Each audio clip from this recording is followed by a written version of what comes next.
अकबर की महानता के पीछे बहुत हद तक जो है उसकी राजपूत और उसकी धार्मिक नीति थी।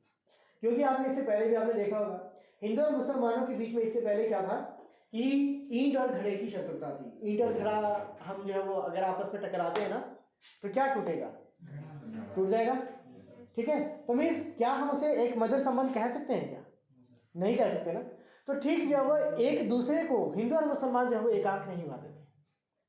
ठीक है, अब अकबर था, अकबर ने अपनी जो राजनीतिक नीतियां अपनाई वो इस प्रकार, हाथ सामने को रखिए खुले रखिए, राजपूत नीति अपनाई।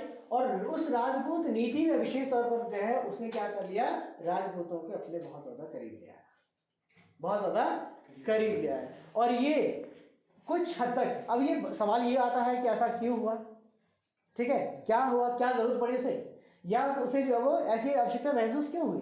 तो उसके पीछे बहुत सारे कारण थे। हम तीन चीजों में, तीन श्रेणियों में इसको बांटेंगे। पहले हिस्से में हम इसके लेंगे कारण, दूसरे हिस्से में हम इसके लेंगे इसकी विशेषताएं, और तीसरे हिस्से में हम यहाँ पे लेंगे उसके परिणाम। ठीक है, अब कारण और परिणाम मैंने आपको पहले भी बात कही थी। जैसे हमने एक उदाहरण मैं अक्सर आपको कहा करता हूँ कि हमें प्यास लगती है, तो हमने प्यास लगी, तो उसका रिजल्ट क्या आया, वो घटना क्या हुई, वो हमने पानी पिया, और पानी पीने के उपरांत क्या हुआ कि वो हमारी प्यास है वो बुझ गई। अर्थात बहुत हद तक जब आप इसमें गौर करोगे तो जो कारण होते हैं, ठीक है, उसी के विरुद्ध, उसी के रिजल्ट के तौर पर जब वो उसकी घटना होती है, और वही चीज जो है वो कारणों को जो है वो समाप्त कर देती है या उसको रेक्टिफाई कर दिया करती है। हम यहाँ पे बहुत ही दिलचस्प एक इसके बारे में, नेट के बारे में जो यहाँ पे पढ़ेंगे, जिसको हम अकबर की राजपूत नीति के बारे में जानते हैं। अब ये राजपूत नीति क्या थी? राजपूत नीति ऐसी थी कि अकबर ने उन राजपूतों को अपने बहुत ज्यादा को करीब लिया, इतना ज्यादा करीब लिया कि जो अभी तक, जो हमेशा से, सदियों से चली आ रही, उनके बीच में जो शत्रुता चली आ रही थी, उसको भी राजपूत लोग और हिंदू लोग जब वो भूल गए। आपको याद होगा कि ये हिंदू और मुसलमानों की जो आज के समय की बात नहीं थी। हमने देखा कि महमूद गजनवी, मोहम्मद गौरी, दिल्ली सल्तनत, ये सारे के सारे वहां से ये जहन जो वो मतलब चलना शुरू हुआ था, अभी तक ये समाप्त नहीं हुआ था। लेकिन फिर भी क्या किया उसने, कुछ नीतियां ऐसी अपनाई, उदार नीतियां जिसको हम कह सकते हैं, उदार नीतियां ऐसी अपनाई जिसके परिणाम स्वरूप उन राजपूतों को ही उसने अपना परम मित्र, परम सेवक, यहां तक कि परम रक्षक बना लिया।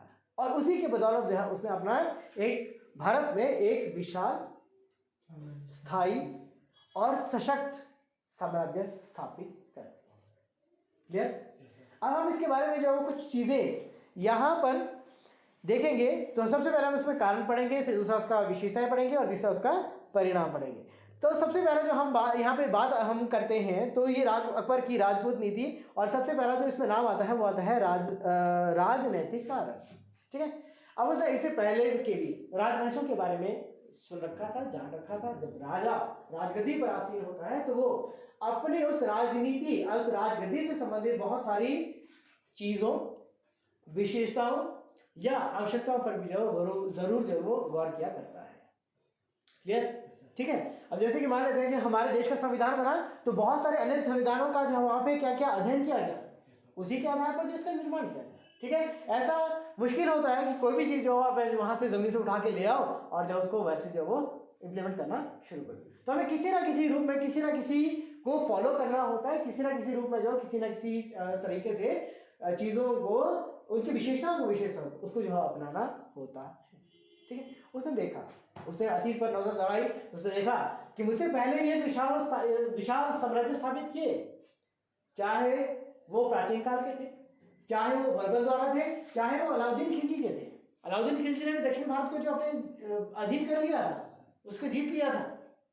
ठीक है, लेकिन वो एक कारण से लंबे समय तक शासन चलाने में नाकामयाब रहे, तो वह थी राजपूतों से शत्रुता। तो वो क्यों? अब मान लेते हैं कि छोटा सा उदाहरण मैं आपको दूंगा कि हमारा घर है, अगर हमारे घर में हमारे पड़ोसी से ये अच्छी नहीं बन रही है, तो क्या हमारे लिए ये मतलब सुखद रहेगा? नहीं, तो वो कभी कोई चीज फेंक देगा, कोई चीज और कर देगा। ठीक है, बहुत सारा मतलब आए दिन वो कुछ ना कुछ ऐसे काम करते ही रहेगा जिससे हमें परेशानी होगी। तो उसने देखा, उसकी इच्छा क्या थी, उसकी महत्वाकांक्षा क्या थी, उसकी इच्छा थी कि मुझे एक विशाल साम्राज्य तो स्थापित करना ही है, लेकिन वो कैसा होना चाहिए, स्थायी होना चाहिए। स्थायी का मतलब है कि वो लंबे समय तक चला रहे। क्लियर? लंबे समय तक वो चला रहे, ऐसा वो साम्राज्य स्थापित करना चाहता था। और उसने उस बारे में पहले अतीत पे, इतिहास पे जो वो नजर दौड़ाई, और उसने ये देखा कि राजपूतों के विरोध के चलते वह एक विशाल साम्राज्य तो बना सके, लेकिन वो एक स्थायी साम्राज्य साबित नहीं हो सका। ठीक है? और उसने क्या किया, उसने उसी के परिणाम स्वरूप जो है उन्हें अपना मित्र बनाना बेहतर समझा। क्लियर? सेकंड जो आता है वो आता है व्यक्तिगत कारण। ठीक है, क्या आता है, व्यक्तिगत कारण। अब वो उसका खुद का उसका अनुभव था कि उसे बहुत सारी चुनौतियों का पहले सामना भी करना पड़ा। एक छोटा सा 13 साल की उम्र में वो राजगद्दी पर आसीन हो गया। 13 साल का बच्चा होता है ना, 13 साल का बच्चा जो राजगद्दी पर आसीन हो गया, तो उसने बहुत कुछ उतार चढ़ाव देखे भी। यहाँ तक कि कौन उसका अपना है, कौन उसका पराया है। जो उसके अपने सगे संबंधी भी थे, क्या वो हर मुश्किल में, हर प्रकार की विकट परिस्थिति में क्या उसका साथ वो देने वाले थे अथवा नहीं, इस बात की उसे किसी ना किसी रूप में, किसी ना किसी तरह, चाहे उसके खुद के अनुभव रहे, चाहे उसके उस्ताद, चाहे उसके संरक्षक या उसके बड़ों का मतलब मार्गदर्शन रहा हो, जिसके आधार पर जो है उसे ये बात समझ आ गई कि जो उसके अपने कहलाए जाने वाले हैं या कहलाए जाते हैं, वो उसके काम नहीं आने वाले। ठीक है? और इससे बेहतर हमें क्या है, हमें जो वो क्या है कि इसके लिए जो वो जरूरी है कोई ऐसे व्यक्तियों को जो वो अपना बना लेना जो सौगंध की खातिर या अपनी जुबान की खातिर जो वो मर मिटने के लिए सदैव तैयार रहे, सदैव तत्पर रहे। और इस चीज़ के लिए विशेष तौर पर जो है राजपूत विशेष तौर पर जाने जाते थे, जो अपने वचन को पूरा करने के लिए जान को कुर्बान कर दिया करते थे। तीसरा आता है आपका, याद है सेना के लिए आवश्यक। अब हमारे पास सेना होनी चाहिए, है ना। किसी राजा के पास अगर उसमें मजबूत स्थिति, मतलब अगर वो शक्तिशाली हो, तो उसके लिए क्या जरूरी है, उसके पास सेना होनी चाहिए।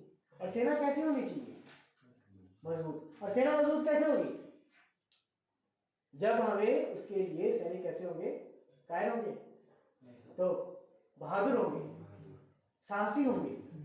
और राजपूत जो थे कहते उस समय भी जो है वो उस समय जो है कहते हैं अपने विश्व भर में अपनी वीरता और अपने साहस, अपने पराक्रम के लिए मुख्य तौर पर जाने जाते थे। मैं उदाहरण दूंगा आपको, जैसे कुछ नाम ले लूंगा। पृथ्वीराज चौहान के बारे में आपने सुना, मेवाड़ के राणा कुंभा पहले थे, फिर राणा सांगा है। क्लियर? मीन्स ये ऐसे थे, और ये एक जाति के रूप में जो उसे देखा जो अपनी वीरता, साहस, अपनी वचनबद्धता के लिए विशेष तौर पर जाने जाते थे। तो सेना के लिए वीर और साहसी लोगों की आवश्यकता थी, जो उसे उन राजपूतों के साथ मित्रता स्थापित करने पर मिल गई। नेक्स्ट जिस आता है वो आता है राजपूताना की भौगोलिक स्थिति। राजपूताना का जो क्षेत्र है वो आपका जो राजस्थान और गुजरात का जो आज के वर्तमान समय का जो क्षेत्र है, कुछ हद तक इसमें मालवा और आपका मध्य प्रदेश का भी, तो ये जो क्षेत्र था ना, ये बहुत हद तक जो प्रभावित था वो राजपूतों में।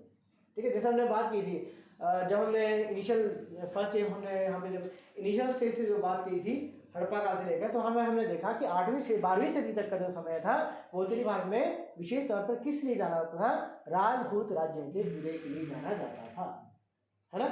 ठीक है, तो कुल मिलाकर वहाँ पे क्या हुआ था, वहाँ पे उस स्थिति में जो है वो बहुत मजबूत वो राजपूत थे। ठीक है, अब यहाँ पे जो अभी हम बात कर रहे थे पड़ोसियों वाली, ओके, तो ये राजपूत जो थे, ये राजपूताना जो क्षेत्र था, ये दिल्ली से बहुत ज़्यादा दूर नहीं था, बहुत ज़्यादा दूर नहीं था।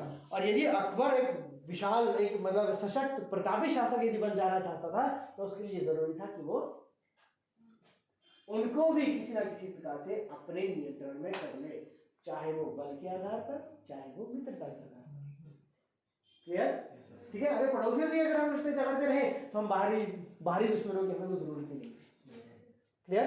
तो यहाँ पे क्या हुआ कि राजपूताना की जो स्थिति थी वो दिल्ली से बहुत ज्यादा दूर नहीं थी, इसीलिए भी वो क्या हुआ, उसके लिए मित्रता स्थापित करने के लिए एक प्रोसेस ने उचित समझा। नेक्स्ट इसमें आता है वो आता है परिवार एवं उस्तादों का प्रभाव। परिवार एवं उस्तादों का प्रभाव।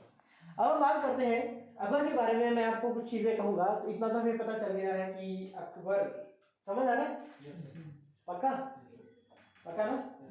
हाथ बांधने मत रखो, हाथ खुले रखो, पाँव भी एक के ऊपर एक ना रखे, सामने भी रखो। यार अब क्या हुआ देखिए, अकबर की माता का नाम था हमीदा बानो बेगम। ओके, उनके जो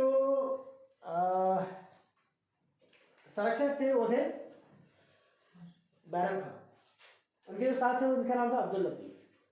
उनके जो दादा नहीं पिता थे उनका नाम था हुमायूं।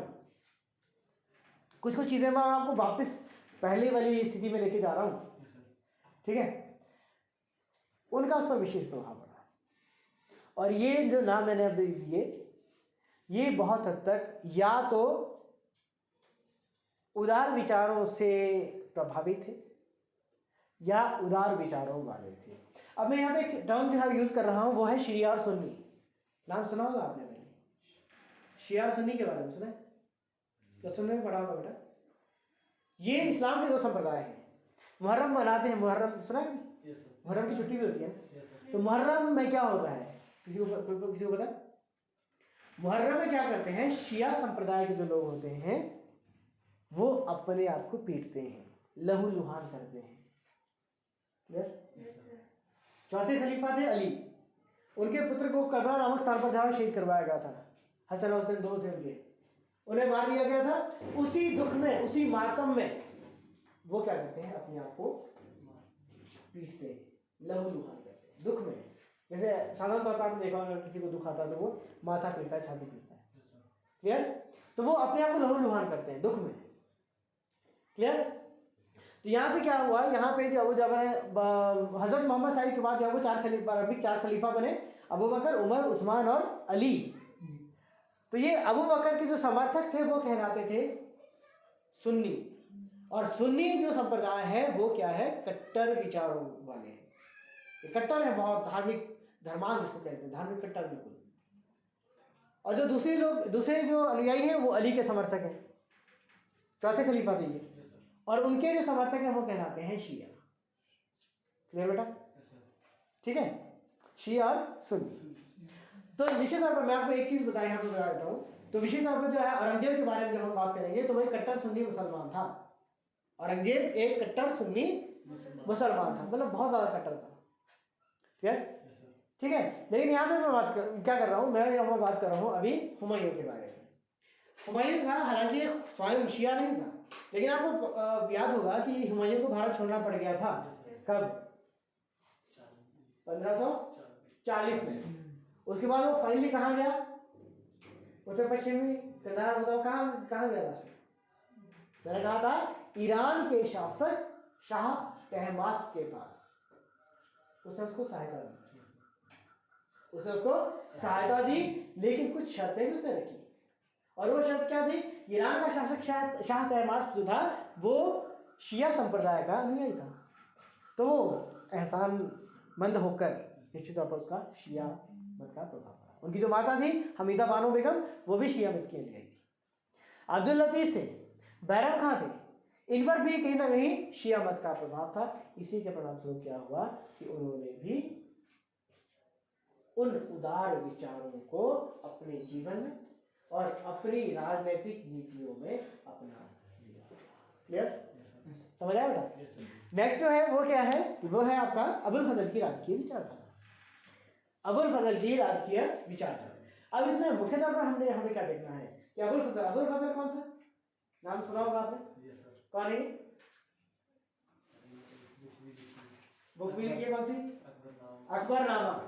या इसको मैं एक लाइन में इसको इंट्रोड्यूस करूं तो ये क्या है, अबुल फजल अकबर के दरबारी इतिहासकार, अकबर के दरबारी इतिहासकार थे, जिसने जो अकबरनामा नामक प्रसिद्ध ग्रंथ लिखा। और इसी अकबरनामा की तीसरी जो अंग है वो है आईन-ए-अकबरी। याद आ गया? तो ये उसका दरबारी इतिहासकार था, और उस पर बहुत सारा उसका प्रभाव था। और उसमें उसने ये बात जो वाली बात थी, जो उसे राजकीय विचारधारा के रूप में जब वो अकबर को यहाँ पे समझा दी थी कि एक राजा उसने जो वो पर्टिकुलर जो वो कहा था कि इसने अकबर को जो परमात्मा द्वारा भेजा गया, और राजा को जो उसमें पितामह उसने बताया था, ठीक है। और उसने ठीक उसके कहने का भाव यही था, उसे जो वो एक राजा को एक पिता की भांति ही जो है वो, चाहे वो हिंदू है चाहे मुसलमान है, उसके प्रति बराबर का व्यवहार करना चाहिए। और इन्हीं सब चीज़ों के आधार पर उसने क्या किया था, उसने एक नीति अपनाई थी, और उस नीति का जो नाम है बेटा वो है सुलह ए कुल की नीति। क्या नाम है उसका? सुलह ए कुल की नीति। और सुलह ए कुल की नीति का जो अर्थ होता है वो होता है सभी के साथ शांति। उसके बाद अगला जो आता है, ये तो हो गया उसके कारण, ठीक है। कारण में क्या है, हमने उसमें देखा कि उसके व्यक्तिगत अनुभव भी थे उसमें, उसने अतीत के उसका अध्ययन भी किया, राजपूताना की भौगोलिक स्थिति के बारे में भी उसने देखा, फिर जो उसने सेना के लिए उसको आवश्यक भी चाहिए, वीर साहसी लोगों के लिए, वो एक विशाल स्थायी साम्राज्य भी स्थापित करना चाहता था, ठीक है। और उसके जो परिवार वालों का जो है उसमें प्रभाव था, अबुल फजल का जो है वो राजकीय विचारधारा थी, उससे भी वहाँ तक काफी तक प्रभाव किया, इसलिए उसने क्या किया, राजपूतों के प्रति उदार नीति को अपना लिया। उसकी विशेषताएं क्या थी? सबसे पहला उसने क्या किया, अब इसमें लिखी राजपूत नीति की विशेषताएं।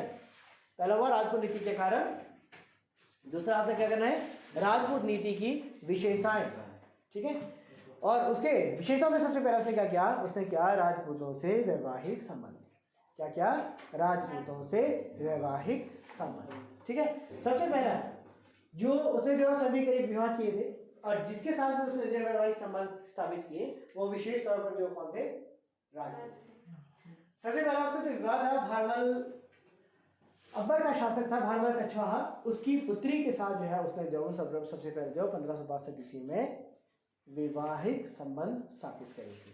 और जब हमने अकबर की विजयों के बारे में यहाँ पे बात की थी तो हमने देखा था कि जयपुर, जोधपुर और बीकानेर रियासतों से भी उसने जो वो वैवाहिक संबंध स्थापित किए थे, जिसके परिणामस्वरूप अगर किसी के साथ, किसी परिवार के साथ हमारे वैवाहिक संबंध स्थापित होते हैं तो निश्चित तौर पर हम संबंधी बन जाते हैं, तो कहीं ना कहीं हमारा सॉफ्ट कॉर्नर हो जाता है, ठीक है। जरूरत पड़ने पे हम उनकी और वो हमारी मदद किया करते हैं, तो निश्चित तौर पर वो जब संबंधी हो गए तो उन्होंने जब उसके अधीनता को स्वीकार कर लिया, इस प्रकार से उन्होंने उसे अपना बना लिया। किसने? राजपूतों ने अकबर को, और अकबर ने राजपूतों को। नेक्स्ट बात है वो आता है राजपूतों के लिए उच्च पद। अब राजपूतों, अकबर का नाम सुने, जैसे अगर साधारण तौर पर हम जैसे बोलते हैं ना कि माता, दूसरा क्या नाम होगा, पिता, भाई, दादा, ओके। उसी प्रकार से जब वो ऐसे अगर मैं बात करूं तो मैं अकबर के साथ दूसरा नाम क्या जोड़ना चाहूंगे, अकबर, बीरबल। क्या नाम है? बीरबल। और ये जो बीरबल था वो राजपूत था, ठीक है, ये कोई मुसलमान नहीं था, उसका कोई अपना संबंधी नहीं था। अकबर, बीरबल, अर्थात जो है अगर अकबर के बारे में बात करते हैं तो बीरबल के नाम के बिना जो है वो एक अधूरा सा नजर आता है, ठीक है। उसके बाद जब आपने जब्ती प्रथा के बारे में पढ़ा था, भूमि राजस्व व्यवस्था थी, ये अकबर द्वारा चलेगी, अकबर के काल में चलाएगी ना, तो वो उसको किसने चलाया था, किसने बनाया था जब्ती प्रथा को?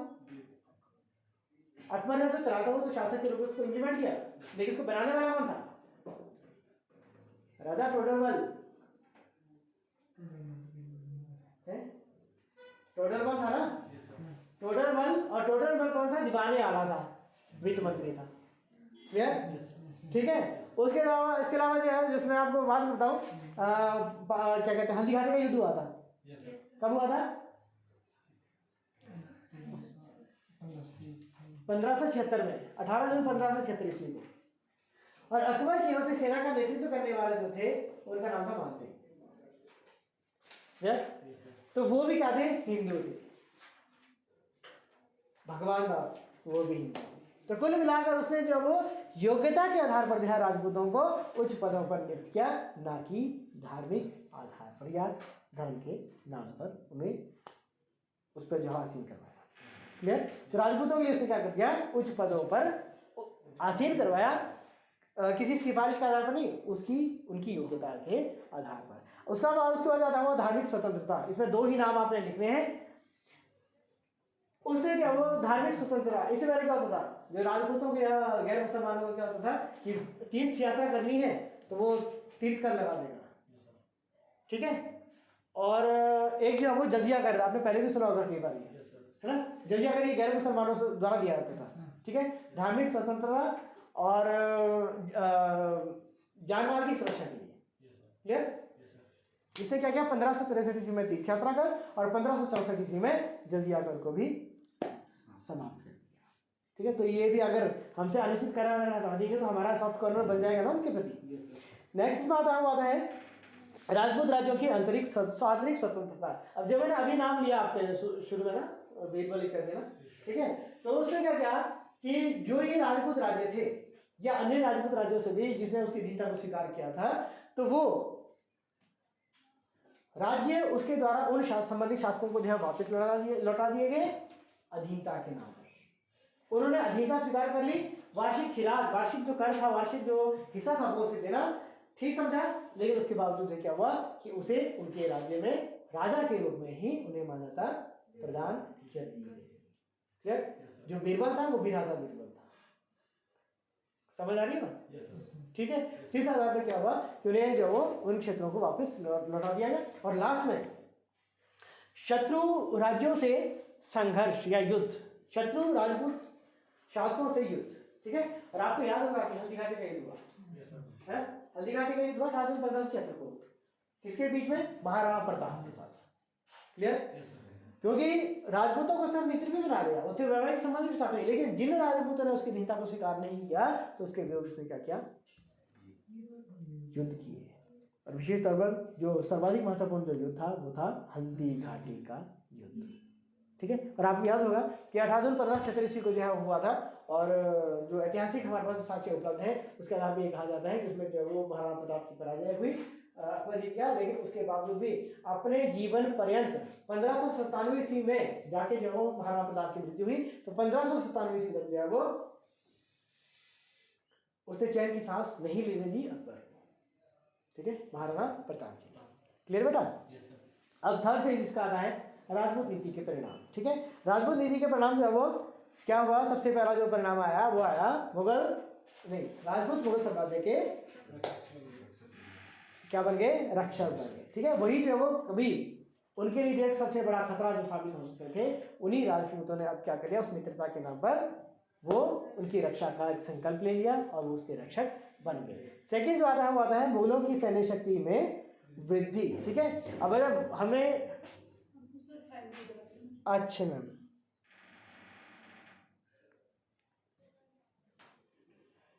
उसके बाद क्या आता है कि इसमें जो है ये हो गया उसका परिणाम, तो उसमें क्या होगा? रक्षक बन गए। और सेकंड में आता है मुगलों की सैन्य शक्ति में वृद्धि, क्योंकि जो वीर साहसी और एक संख्या में अधिक जो है वो क्या हुआ, उससे जब सैनिक प्राप्त हो गए तो उसमें सैनिक उसकी शक्ति में वृद्धि होगी। तीसरा जो आता है मुगल साम्राज्य का विस्तार, उन्हीं राजपूतों के सहयोग के परिणाम स्वरूप जो उसने क्या कर दिया? अन्य युद्ध अभियानों में जो वो विजय हासिल कर ली, जिससे उसका साम्राज्य बहुत हद तक फैलता चला गया, ठीक है। और मुगल साम्राज्य की था वो प्रगति हो गई, क्योंकि यही मुगल साम्राज्य जो थे वो जो अभी तक जो है उनकी कमजोरी का एक बहुत बड़ा सबब या कारण बनते रहे, वही जो थे उनके लिए एक परम हितैषी बनकर जो है उसके प्रगति में जो वो सहायक सिद्ध हुए। और इससे पहले जो हिंदू मुस्लिम एकता क्या थी? हिंदू मुस्लिम जो थे वो क्या थे? कट्टर शत्रु थे, ठीक है, ईटा खड़े की शत्रुता थी, लेकिन उन दोनों को ही उसने क्या कर दिया? एक मंच पर खड़ा करके इकट्ठा कर लिया। वो क्या हो गए? हिंदू और मुस्लिम जो वो एकजुट हो गए, एकता में स्थापित हो गए। कला साहित्य के क्षेत्र में जो है समुचित विकास किया, क्योंकि जब अकबर ने जो वो राजपूतों को अपना बना लिया तो उसमें राजपूत भवन निर्माण कला शैली और अन्य कला शैलियों का और जो इस्लामी जो कला शैलियाँ थी उसका जो है क्या हुआ? एक प्रकार से समन्वय हुआ और विभिन्न प्रकार की इमारतों का निर्माण जो हो उस संदर्भ में किया जाने लगा, ठीक है। और राजपूतों में एकता की कमी, अब आपको याद होगा कि 1536 में राजपूत क्या थे? राजपूत हिंदू भी जाति, एक सशक्त जाति थी, लेकिन जो है वो क्या हुआ कि जब उसमें जो वो महाराणा प्रताप पर जब जो है किसी ने हमला किया, अकबर की सेना ने, तो उसको बचाने के लिए कोई भी अन्य राजपूत शासक सामने नहीं आए, तो उससे क्या हुआ? राजपूत एकता में कमी स्थापित हुई। राजपूत जब वो उसे टुकड़ों में बांटने में वह सफल रहा। और लास्ट में जो असम आता है वो आता है प्रशासनिक सुधार, क्योंकि आपको याद होगा चाहे वो बीरबल है, जो विशेष तौर पर है राजा टोडरमल, क्योंकि राजा टोडरमल ने प्रशासन और विशेष तौर पर जो भू राजस्व प्रबंध था उसमें जो महत्वपूर्ण और उल्लेखनीय योगदान दिया, जिसके परिणामस्वरूप जो अकबर का जो प्रशासन के क्षेत्र में जो है वो बहुत हद तक विकास होता चला गया। तो ये जो था हमारा अकबर की राजपूत नीति थी, जिसमें हमने पहला राजपूत नीति के कारण, दूसरा उसका विशेषता है और तीसरा उसका परिणाम के बारे में यहाँ पे बात की, ठीक है। तो थैंक यू।